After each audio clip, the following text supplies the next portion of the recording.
Hello everyone, welcome back to my channel. आज हम लोग समझेंगे और चर्चा करेंगे इंपरेटिव सेंटेंस, क्योंकि इंग्लिश स्पोकन जो ये भाषा है, ये लैंग्वेज है। किसी भी लैंग्वेज को समझने के लिए सबसे पहले उसकी छोटी छोटी चीजों को केयर करते हैं। प्रयास सभी का सेंटेंस बनाने का होता है, बट हम सेंटेंस न बोलकर पहले वर्ड से क्यों नहीं स्टार्ट करें? Any problem? नहीं प्रॉब्लम है। जैसे आप डेली बेस में यूज करते हैं, बेटा तुम बहुत नाटी होते जा रहे हो, बहुत शरारती हो, आप बिल्कुल फैंटेस्टिक लगते हैं, स्मार्ट बॉय, ब्यूटीफुल, हैंडसम, इन वर्डों का यूज करिए। तो जब आप ऐसे वर्डों का यूज करेंगे तो धीरे धीरे आपके सेंटेंस भी बनेंगे। ठीक है ना? बात समझ रहे हैं ना? जैसे कोई भी स्टूडेंट स्कोर अच्छा करता है, मार्क्स अच्छे लाता है, तो उसको बोलते नहीं एक्सीलेंट बेटा, एक्सीलेंट बोलते हैं ना? तो उसके अंदर क्या बनता है? उसके अंदर एक साहस आता है कि नहीं, मैं जो ट्रैक पे चल रहा हूं, जो मैं वर्क कर रहा हूं, वो वर्क नंबर 1 का है, बस मुझको चलना है। भाई एक एक बूंद बूंद से ही घड़ा भरता है ना? तो धीरे धीरे सीखेंगे तो हर एक चीज हमको समझ में आ जाएगी, हमारा नॉलेज भी इंप्रूव होगा। ठीक है ना? What ever comes your minds you can speak. आपके दिमाग में जो कुछ भी आए स्पीक करो। आज गलत है, कल सही होगा। बात समझ रहे हैं ना? क्योंकि हारा वही है जो लड़ा नहीं है। आप जब लड़े ही नहीं है तो आपकी जीत हार से कोई लेना देना नहीं है। आप लड़िए। अगर आज लड़े हैं तो कल नहीं, परसों नहीं, कभी तो जीतेंगे। तो अपने अंदर कर्म के लिए बिल्कुल एक डिटरमाइंड रखिए, दृढ़ संकल्प बनाइए कि मुझको ये चीज को पाना है। ठीक है ना? पूरा माइंड कंसंट्रेशन 100% दीजिए। कैसे नहीं आपको आएगा? आप खुद चैलेंज करना सीखिए, क्रॉस क्वेश्चन करिए। सर कल आपने ये बताया था, आज ये कैसे हो गया? तो टीचर भी सोचेगा। तो इसका मतलब बच्चे उस काम को घर पर करते हैं और इस काम के लिए बच्चे एक्टिव रहते हैं। Got it? तो देरी न करते हुए समझते हैं इंपरेटिव सेंटेंस, स्पोकन की फर्स्ट क्लास इंपरेटिव सेंटेंस के साथ। स्टार्टिंग आप यहां से कर सकते हैं। जैसे आप स्कूल पे रहते हैं, तो जैसे मैंने बताया है आपको कि V1 और अदर वर्ड, ध्यान देना, ये V1 और अदर वर्ड से स्टार्ट होता है, लेकिन इसका जो सब्जेक्ट यू होता है वो हिडन होता है, छिपा होता है। जैसे आपको मैं बुलाया या बोला, जैसे V1 और अदर वर्ड, V1 का यूज करो। जैसे मैंने कह दिया गो, गो देयर। क्या बोला? गो देयर, वहां जाओ। तो ये मेरा क्या है? ऑर्डर है। इंपरेटिव सेंटेंस में रिक्वेस्ट, ऑर्डर, एडवाइज, ऐसे भावों का समावेश है। यही सब चीजें इंक्लूड है इसमें, और इनको सोच समझ के आपको बोलना होता है, कहां पर कैसे बोलना है। जैसे V1 प्लस अदर वर्ड है तो गो देयर, वहां जाओ। ठीक है ना? फिर उसके बाद फिर वर्ब का फर्स्ट फॉर्म लगा दे, कम हियर, यहां आओ। Close the door, close the door, दरवाजा बंद कर दो। ठीक है ना? इस तरह से pluck the flower, pluck the flower, फूल तोड़ो। सिट हियर, यहां बैठ जाओ। स्टैंड हियर, यहां खड़े रहो या खड़े हो जाओ। ठीक है ना? तो ऐसे आता है। ये इंटरफेस आपको जो दिख रहा है, ये होता है सिंपल इंपरेटिव सेंटेंस का, और इसी का निगेटिव होता है। तो उस निगेटिव का फार्मूला दिया हुआ है, don't plus verb plus other word. यानी कि जो भी ये दिया हुआ है, जैसे गो देयर, आपको निगेटिव बनाना है, आपको निगेटिव बनाना है, तो आप सबसे पहले डोंट का यूज करेंगे। क्यों? डज क्यों नहीं सर? क्योंकि डोंट ही लगेगा, क्योंकि इसका हिडन जो सब्जेक्ट है, जो छुपा हुआ है, वो यू होता है। यू का मतलब प्लूरल लेगा, डू का यूज होगा। तो don't go there, you go there, don't go there. ठीक है ना? Close the door, don't close the door. बात समझ में आ रही है ना? कोई भी चीजें हो, जैसे हेल्प द पुअर, गरीबों की मदद करो, निगेटिव बनाना है, don't help the poor, don't help the poor, गरीबों की मदद मत करो।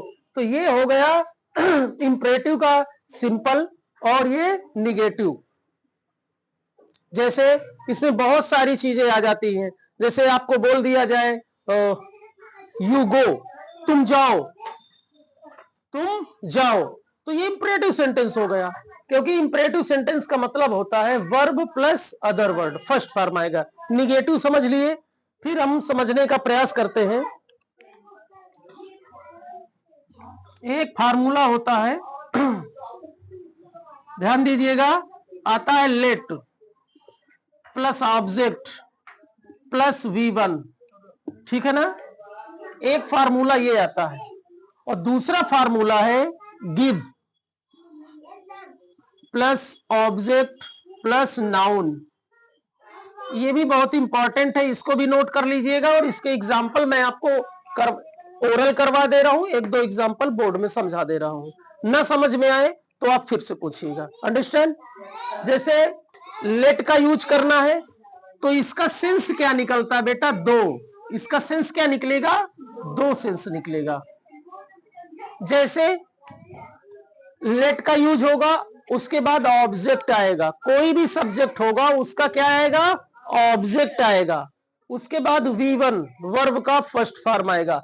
ट्राई करते हैं, जैसे लेट का यूज मैंने कर दिया, कोई एक सब्जेक्ट बताइए जिसका ऑब्जेक्ट आपको बनाना है। मैं मान लेता हूं आई, ठीक है ना? तो आई का ऑब्जेक्ट क्या होगा? मी होगा, ठीक है ना? तो मी आएगा, ठीक है। फिर क्या आएगा? वर्ब का फर्स्ट फॉर्म, वर्ब का फर्स्ट फॉर्म यहां पे रख दो, उसको कॉमन साउंड आएगा ना। लेट मी गो, लेट मी गो, मुझे जाने दो। लेट मी रीड, मुझे पढ़ने दो।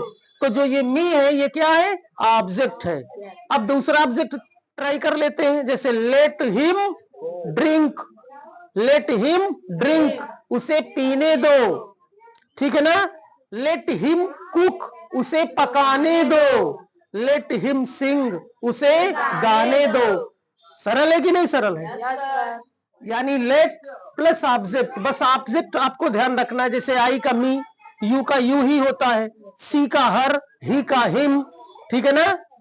दे का देम, वी का अस, वी का अस, अस का भी देख लेते हैं, जैसे लेट अस गो, लेट अस गो, हमें जाने दो, या चलो हम चलते हैं, ठीक है ना?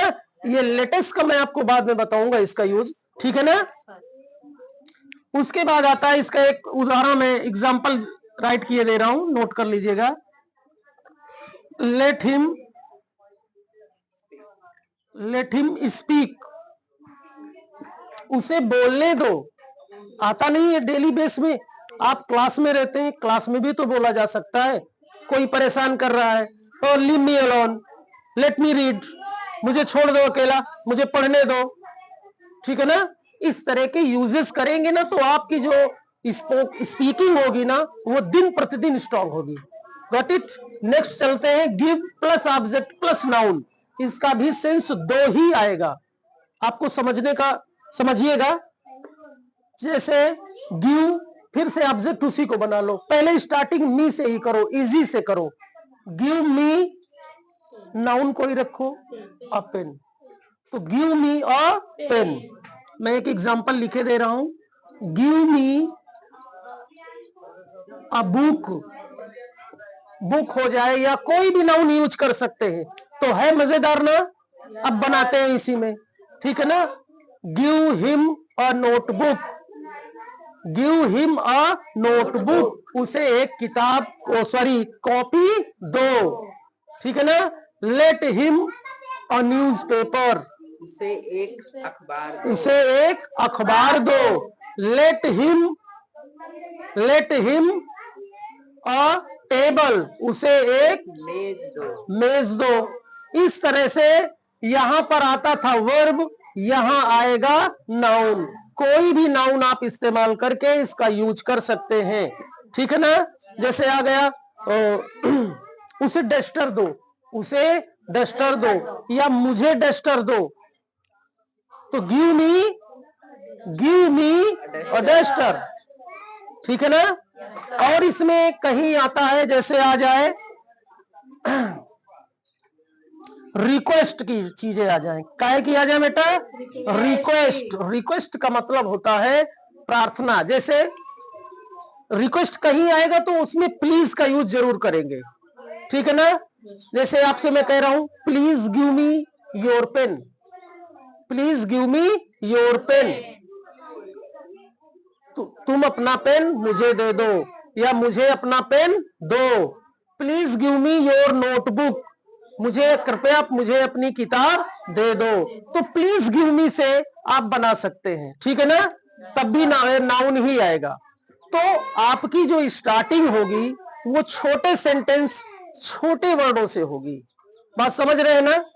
क्योंकि कभी भी किसी भी चीज की शुरुआत होती है तो वो नीचे से, छोटे से ही होती है। बात समझ रहे हैं ना।